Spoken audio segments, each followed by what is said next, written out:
Exodus chapter 21. These are the laws you are to set before them.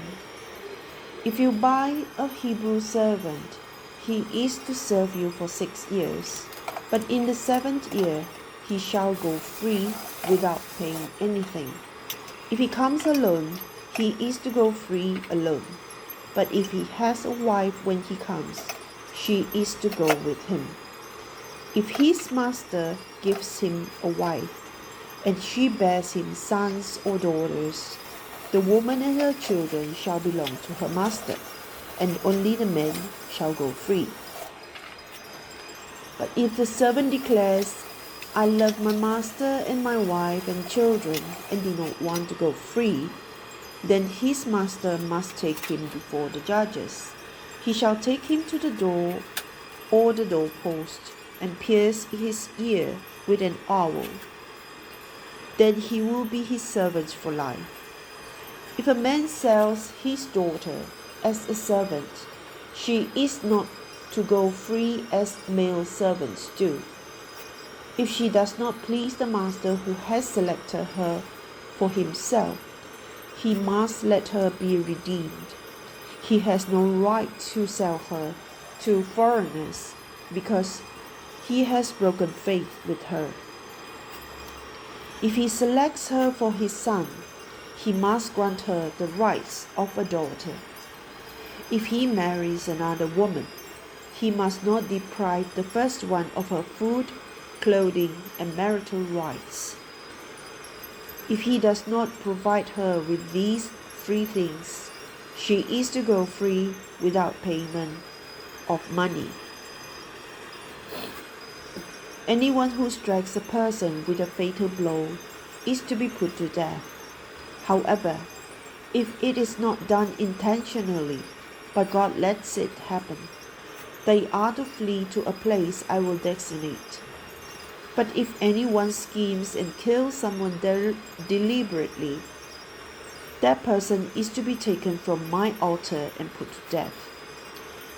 Anyone who attacks their father or mother is to be put to death. Anyone who kidnaps someone is to be put to death, whether the victim has been sold or is still in the kidnapper's possession. Anyone who curses their father or mother is to be put to death. If people quarrel and one person hits another with a stone or with their fist, and the victim does not die but is confined to bed, the one who struck the blow will not be held liable if the other can get up and walk around outside with a staff. However, the guilty party must pay the injured person for any loss of time and see that the victim is completely healed. Anyone who beats their male or female slave with a rod must be punished if the slave dies as a direct result. But they are not to be punished if the slave recovers after a day or 2, since the slave is their property. If people are fighting and hit a pregnant woman and she gives birth prematurely, but there is no serious injury, the offender must be fined whatever the woman's husband demands and the court allows. But if there is serious injury, you are to take life for life, eye for eye, tooth for tooth, hand for hand, foot for foot, burn for burn, wound for wound, bruise for bruise. An owner who hits a male or female slave in the eye and destroys it must let the slave go free to compensate for the eye. And an owner who knocks out the tooth of a male or female slave must let the slave go free to compensate for the tooth. If a bull gores a man or woman to death, the bull is to be stoned to death, and its meat must not be eaten. But the owner of the bull will not be held responsible. If, however, the bull has had the habit of goring, and the owner has been warned but has not kept it penned up, and it kills a man or woman, the bull is to be stoned, and its owner also is to be put to death. However, if payment is demanded, the owner may redeem his life by the payment of whatever is demanded. This law also applies if the bull gores a son or daughter.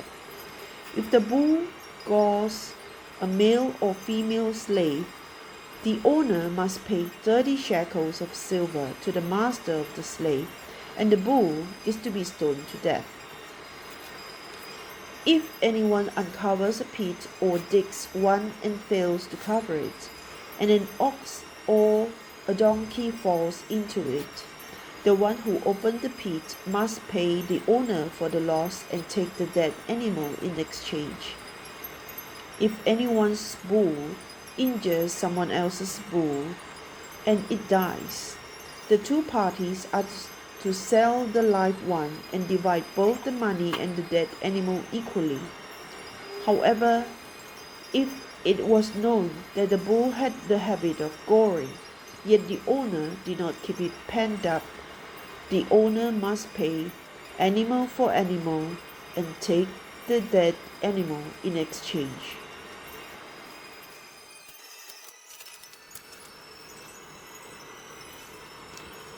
Exodus chapter 22. Whoever steals an ox or a sheep and slaughters it or sells it must pay back 5 head of cattle for the ox and 4 sheep for the sheep. If a thief is caught breaking in at night and is struck a fatal blow, the defender is not guilty of bloodshed. But if it happens after sunrise, the defender is guilty of bloodshed. Anyone who steals must certainly make restitution, but if they have nothing, they must be sold to pay for their theft. If the stolen animal is found alive in their possession, whether ox or donkey or sheep, they must pay back double. If anyone grazes their livestock in a field or vineyard and lets them stray and they graze in someone else's field, the offender must make restitution from the best of their own field or vineyard. If a fire breaks out and spreads into thorn bushes so that it burns shocks of grain or standing grain or the whole field, the one who started the fire must make restitution. If anyone gives a neighbor silver or goods for safekeeping and they are stolen from the neighbor's house, the thief, if caught, must pay back double.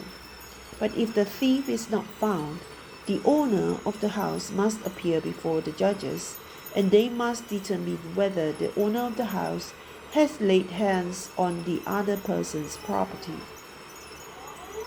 In all cases of illegal possession of an ox, a donkey, a sheep, a garment, or any other lost property about which somebody says, "This is mine," both parties are to bring their cases before the judges. The one whom the judges declare guilty must pay back double to the other. If anyone gives a donkey, an ox, a sheep, or any other animal to their neighbor for safekeeping, and it dies or is injured or is taken away while no one is looking, the issue between them will be settled by the taking of an oath before the Lord, that the neighbor did not lay hands on the other person's property.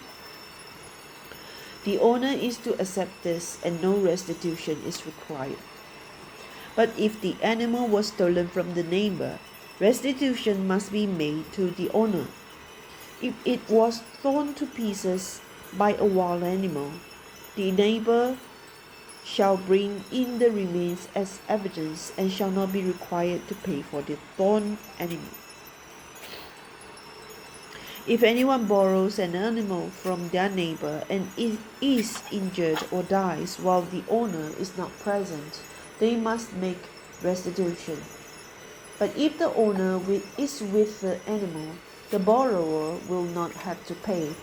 If the animal was hired, the money paid for the hire covers the loss. If a man seduces a virgin who is not pledged to be married and sleeps with her, he must pay the bride price, and she shall be his wife. If her father absolutely refuses to give her to him, he must still pay the bride price for virgins. Do not allow a sorceress to live. Anyone who has sexual relations with an animal is to be put to death. Whoever sacrifices to any god other than the Lord must be destroyed. Do not mistreat or oppress a foreigner, for you were foreigners in Egypt. Do not take advantage of the widow or the fatherless. If you do, and they cry out to me, I will certainly hear their cry. My anger will be aroused, and I will kill you with a sword. Your wives will become widows, and your children fatherless. If you lend money to one of my people among you who is needy, do not treat it like a business deal. Charge no interest. If you take your neighbor's cloak as a pledge, return it by sunset, because the cloak is the only covering your neighbor has. What else can they sleep in? When they cry out to me, I will hear, for I am compassionate. Do not blaspheme God or curse the ruler of your people. Do not hold back offerings from your granaries or your vats. You must give me the firstborn of your sons. Do the same with your cattle and your sheep. Let them stay with their mothers for 7 days, but give them to me on the 8th day. You are to be my holy people, so do not eat the meat of an animal torn by wild beasts. Throw it to the dogs. Exodus chapter 23. Do not spread false reports. Do not help a guilty person by being a malicious witness. Do not follow the crowd in doing wrong. When you give testimony in a lawsuit, do not pervert justice by siding with the crowd, and do not show favoritism to a poor person in a lawsuit. If you come across your enemy's ox or donkey wandering off, be sure to return it. If you see the donkey of someone who hates you falling down under its load, do not leave it there. Be sure you help them with it. Do not deny justice to your poor people in the lawsuits. Have nothing to do with a false charge, and do not put an innocent or honest person to death, for I will not acquit the guilty.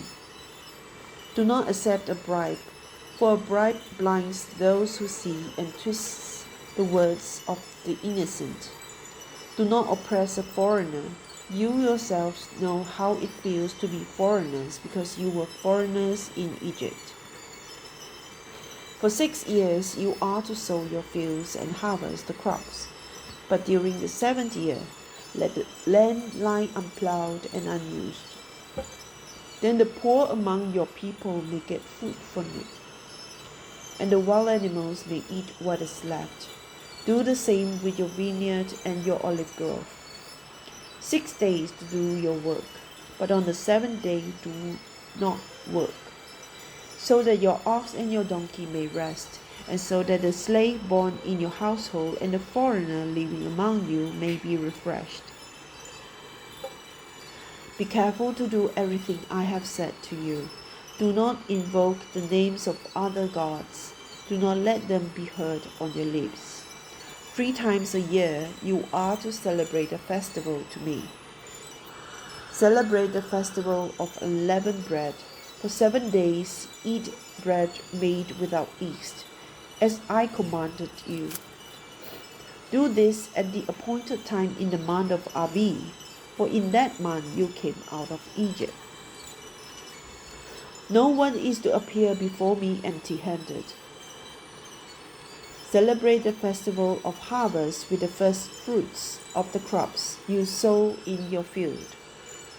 Celebrate the festival of ingathering at the end of the year, when you gather in your crops from the field. 3 times a year all the men are to appear before the sovereign Lord. Do not offer the blood of a sacrifice to me along with anything containing yeast. The fat of my festival offerings must not be kept until morning. Bring the best of the first fruits of your soil to the house of the Lord your God. Do not cook a young goat in its mother's milk. See, I am sending an angel ahead of you to guard you along the way and to bring you to the place I have prepared. Pay attention to him and listen to what he says. Do not rebel against him. He will not forgive your rebellion, since my name is in him.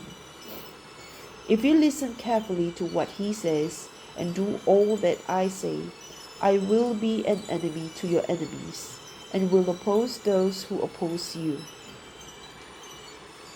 My angel will go ahead of you and bring you into the land of the Amorites, Hittites, Perizzites, Canaanites, Hivites, and Jebusites, and I will wipe them out. Do not bow down before their gods or worship them or follow their practices. You must demolish them and break their sacred stones to pieces. Worship the Lord your God, and his blessing will be on your food and water. I will take away sickness from among you, and none will miscarry or be barren in your land. I will give you a full lifespan. I will send my terror ahead of you and throw into confusion every nation you encounter. I will make all your enemies turn their backs and run. I will send a hornet ahead of you to drive the Hivites, Canaanites, and Hittites out of your way. But I will not drive them out in a single year, because the land would become desolate and the wild animals too numerous for you. Little by little I will drive them out before you, until you have increased enough to take possession of the land. I will establish your borders from the Red Sea to the Mediterranean Sea, and from the desert to the Euphrates River. I will give into your hands the people who live in the land, and you will drive them out before you. Do not make a covenant with them or with their gods. Do not let them live in your land, or they will cause you to sin against me, because the worship of their gods will certainly be a snare to you.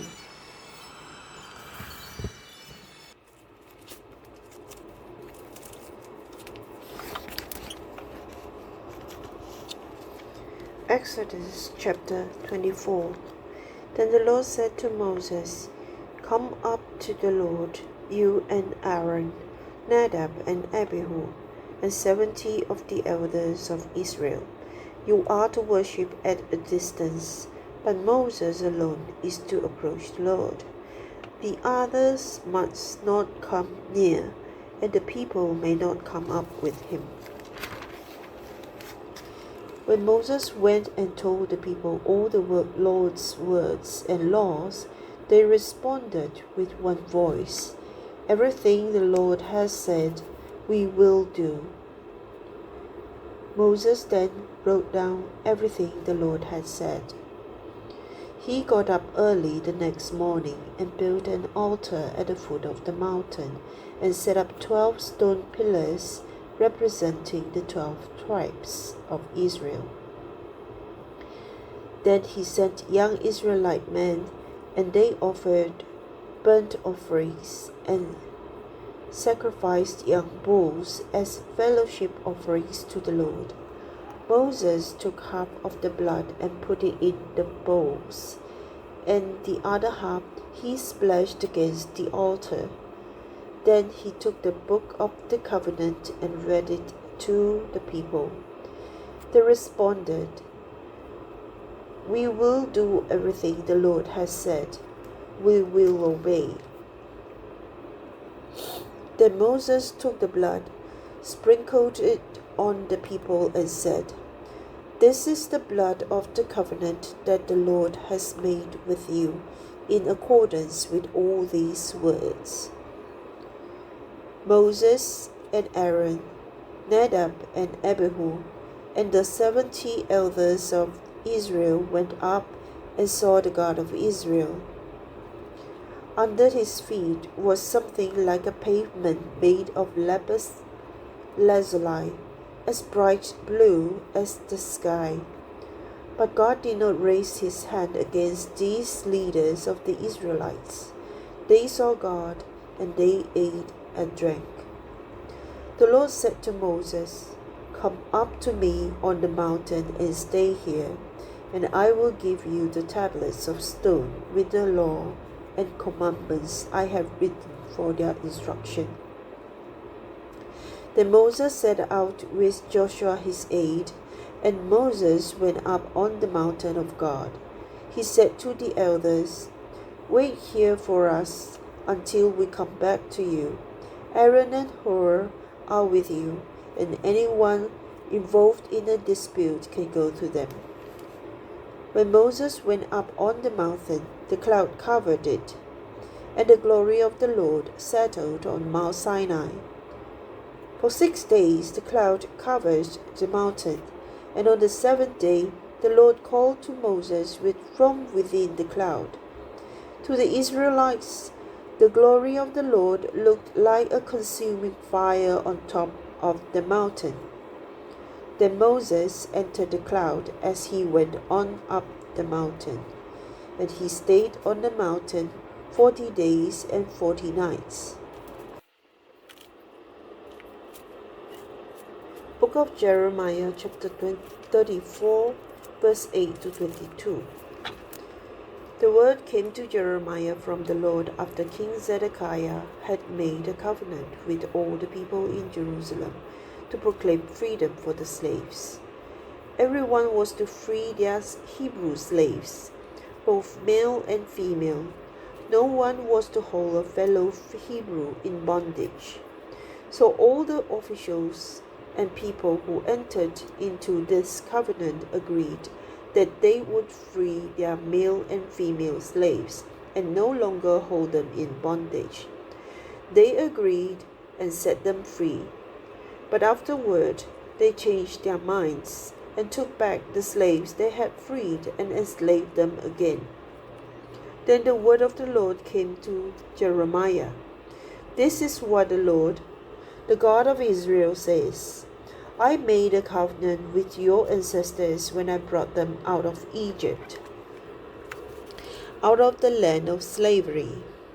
I said, every 7th year each of you must free any fellow Hebrews who have sold themselves to you. After they have served you 6 years, you must let them go free. Your ancestors, however, did not listen to me or pay attention to me. Recently, you repented and did what is right in my sight. Each of you proclaimed freedom to your own people. You even made a covenant before me in the house that bears my name. But now you have turned around and profaned my name. Each of you has taken back the male and female slaves you had set free to go where they wished. You have forced them to become your slaves again. Therefore, this is what the Lord says. You have not obeyed me. You have not proclaimed freedom to your own people. So I now proclaim freedom for you, declares the Lord. Freedom to fall by the sword, plague, and famine. I will make you abhorrent to all the kingdoms of the earth. Those who have violated my covenant and have not fulfilled the terms of the covenant they made before me, I will treat like the calf they cut in two, and then walk between their pieces. The leaders of Judah and Jerusalem, the court officials, the priests, and all the people of the land who walked between the pieces of the calf, I will deliver into the hands of their enemies who want to kill them. Their dead bodies will become the food for birds and wild animals. I will deliver Zedekiah king of Judah and his officials into the hands of their enemies who want to kill them, to the army of the king of Babylon, which has withdrawn from you. I am going to give the order, declares the Lord, and I will bring them back to this city. They will fight against it, take it and burn it down, and I will lay waste the towns of Judah, so no one can live there. Jeremiah chapter 33, verse 25-26. This is what the Lord says,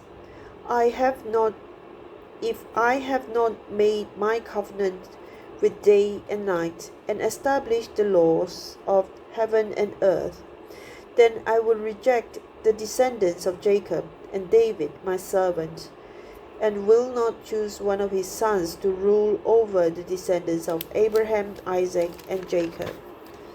For I will restore their fortunes and have compassion on them. The Gospel according to Matthew chapter 5, verse 38-42. You have heard that it was said, eye for eye and tooth for tooth. But I tell you, do not resist an evil person. If anyone slaps you on the right cheek, turn to them the other cheek also. And if anyone wants to sue you and take your shirt, hand over your coat as well. If anyone forces you to go 1 mile, go with them 2 miles.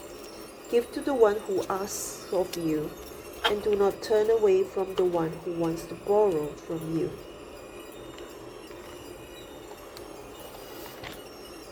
The Gospel according to Mark, chapter 7, verse 1-23. The Pharisees and some of the teachers of the law who had come from Jerusalem gathered around Jesus and saw some of his disciples eating food with hands that were defiled, that is, unwashed. The Pharisees and all the Jews do not eat unless they give their hands a ceremonial washing, holding to the tradition of the elders. When they come from the marketplace, they do not eat unless they wash. And they observe many other traditions, such as the washing of cups, pitchers, and kettles. So the Pharisees and teachers of the law asked Jesus, why don't your disciples live according to the tradition of the elders instead of eating their food with defiled hands? He replied, Isaiah was right when he prophesied about you hypocrites. As it is written, these people honor me with their lips, but their hearts are far from me. They worship me in vain. Their teachings are merely human rules. You have let go of the commands of God and are holding on to human traditions. And he continued, you have a fine way of setting aside the commands of God in order to observe your own traditions. For Moses said, honor your father and mother, and anyone who curses their father or mother is to be put to death. But you say that if anyone declares that what might have been used to help their father or mother is korban, that is, devoted to God, then you no longer let them do anything for their father or mother. Thus, you nullify the word of God by your tradition that you have handed down, and you do many things like that. Again, Jesus called the crowd to him and said, listen to me, everyone, and understand this. Nothing outside a person can defile them by going into them. Rather, it is what comes out of a person that defiles them. After he had left the crowd and entered the house, his disciples asked him about this parable. Are you so dull? He said, don't you see that nothing that enters a person from the outside can defile them? For it doesn't go into their heart but into their stomach, and then out of the body. In saying this, Jesus declared all foods clean. He went on, "What comes out of a person is what defiles them, for it is from within, out of a person's heart, that evil thoughts come: sexual immorality, theft, murder, adultery, greed, malice, deceit, lewdness, envy, slander, arrogance, and folly. All these evils come from inside and defile a person." Book of Acts chapter 23 verse 1 to 11. Paul looked straight at the Sanhedrin and said, "My brothers, I have fulfilled my duty to God in all good conscience to this day." At this, the high priest Ananias ordered those standing near Paul to strike him on the mouth. Then Paul said to him, "God will strike you, you whitewashed wall. You sit there to judge me according to the law, yet you yourself violate the law by commanding that I be struck." Those who were standing near Paul said, "How dare you insult God's high priest?" Paul replied, "Brothers, I did not realize that he was the high priest. For it is written, 'Do not speak evil about the ruler of your people.'" Then Paul, knowing that some of them were Sadducees and the others Pharisees, called out in the Sanhedrin, "My brothers, I am a Pharisee, descended from Pharisees. I stand on trial because the hope of resurrection of the dead." When he said this, a dispute broke out between the Pharisees and the Sadducees, and the assembly was divided. The Sadducees say that there is no resurrection and that they are neither angels nor spirits. But the Pharisees believe in all these things. There was a great uproar, and some of the teachers of the law, who were Pharisees, stood up and argued vigorously. "We find nothing wrong with this man," they said. "What if a spirit or an angel has spoken to him?" The dispute became so violent that the commander was afraid Paul would be torn to pieces by them. He ordered the troops to go down and take him away from them by force and bring him into the barracks. The following night, the Lord stood near Paul and said, "Take courage. As you have testified about me in Jerusalem, you must also testify in Rome."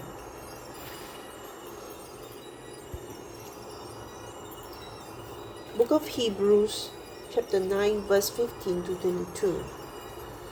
For this reason, Christ is the mediator of a new covenant, that those who are called may receive the promised eternal inheritance, now that he has died as a ransom to set them free from the sins committed under the first covenant. In the case of a will, it is necessary to prove the death of the one who made it, because a will is in force only when somebody has died. It never takes effect while the one who made it is living. This is why even the first covenant was not put into effect without blood. When Moses had proclaimed every command of the law to all the people, he took the blood of calves, together with water, scarlet wool, and branches of hyssop, and sprinkled the scroll and all the people. He said, "This is the blood of the covenant which God has commanded you to keep."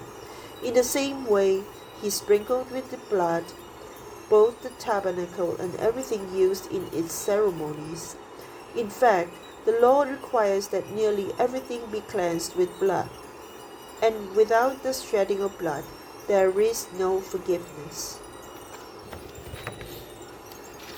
Chapter 10, verse 28 to 39.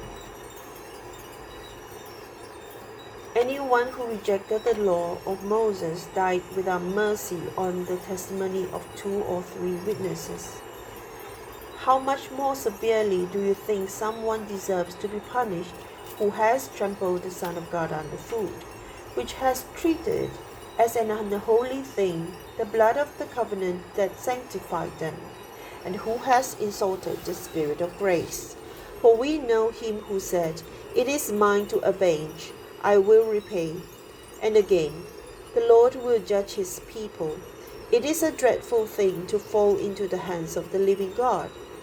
Remember those earlier days after you had received the light, when you endured in a great conflict full of suffering.